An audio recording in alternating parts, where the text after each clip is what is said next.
The priest would come say goodnight, then he'd leave. Then he wouldn't leave as quickly. Slowly, he'd put his hand under the covers and he would touch my body, then my private parts, then emptiness, darkness, horror. Releasing her inner demons, Danielle wrote this text 20 years ago. Now, for the first time ever, she's making it public. Yes, pedophiles were well protected. We went to meet Danielle in a secret location. 50 years on from her horrific ordeal, she still finds it hard to talk about what happened because she feels a great deal of shame. For this reason, we've chosen to protect her identity. Ces abus ont commencé à partir du moment où j'avais 10 ans. The abuse started when I turned 10. It started with touching and turned into rape. Voilà, jusqu'au viol. Voilà. Je sentais comme une forme d'oppression à l'intérieur. Ce sont les blessures, les cicatrices. Danielle suffered 4 years of repeated rape at the hands of a priest who was a friend of the family. She stayed silent for years. It wasn't until the age of 40 when she went to see a therapist that the memories resurfaced. Over the course of my life, there are multiple times I've thought about suicide. There's a part that's dead inside. I mean, we have to live with it, but there's a part of us that's dead. This psychologist has been dealing with testimonies like Danielle's for years. Along with her husband, also a victim of indecent assault, she started a website called Free Speech. We ended up opening a Pandora's box. The messages just kept on flooding in. Dominique explains that speaking out for the first time can be very painful. It had been buried deep inside, so it wasn't accessible, it wasn't conscious. It's what we call traumatic memory, and this traumatic memory is made up of sensory memories that are connected to smells, sounds, and words.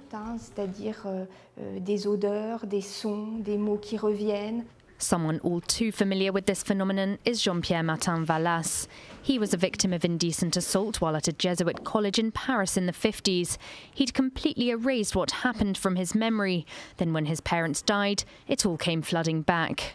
The priest was very well known, very popular, very charismatic. He had an extraordinary aura. Unconsciously, I understood that if I mentioned what happened, I'd be called a liar. It would have been like 2 forms of punishment. First the sexual assault, and then the denial by my parents.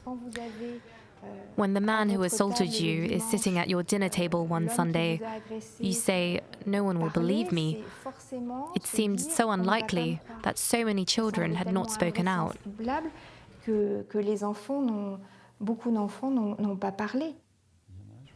Further down the line, Jean-Pierre wanted an inquiry opened into what happened.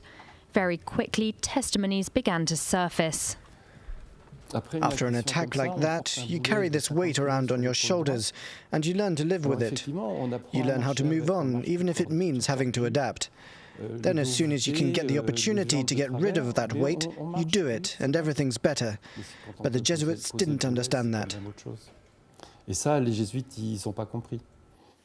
His motives clearer than ever, Jean-Pierre knew what he had to do, even if it meant breaking the code of silence. As a child, Michel was also fondled by a seminarian at a summer camp.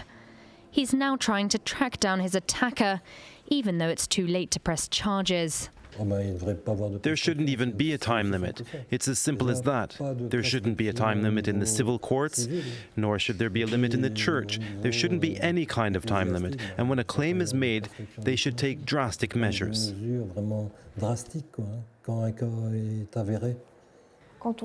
Even if it's too late to press charges, in any case, the pain is always there. Someone who is sexually assaulted as a child has only until the age of 38 to press charges. After that, French law dictates that no more can be done. A fact that for many makes the reality all the more unbearable.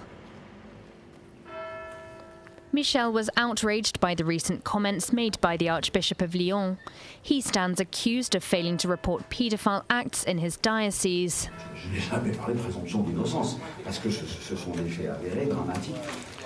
Thanks to God, the majority of things in life are predetermined. What Philippe Barbarin said was unacceptable.